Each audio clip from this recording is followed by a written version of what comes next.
I love a good vampire story, and I love that Dracula has just inspired so many different iterations of vampires in the media. So here are 5 books that were actually inspired by Dracula that you should be adding to your TBR. First book on the list should come as no surprise. It is A Dowry of Blood by S.T. Gibson.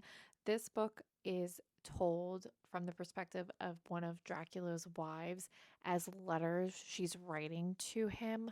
I read this last year and read it in one sitting.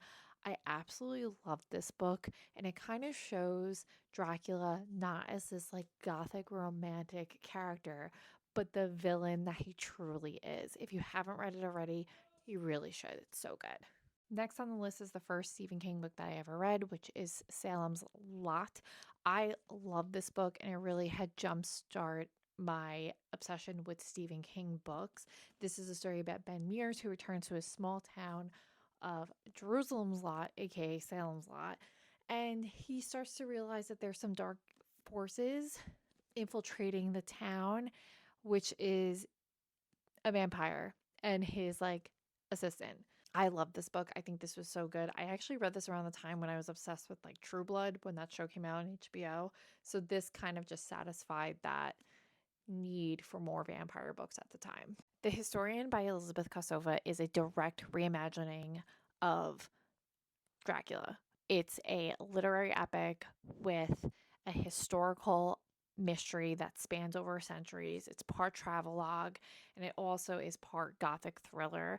There is that slow burn sense of dread similar to that of Dracula, and that academia horror as well.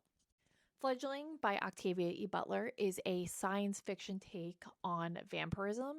It is the story about a young vampire who has amnesia that has to discover the dark biological secrets and moral complexities of her species.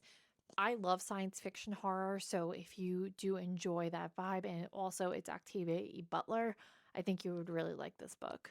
The Quick by Lauren Owen is a story that is set in Victorian London where vampires are aristocrats and they hide within high society. So this book is deeply atmospheric and it reminds me of Dracula meets League of Extraordinary Gentlemen. Let me know in the comments what your favorite vampire book is.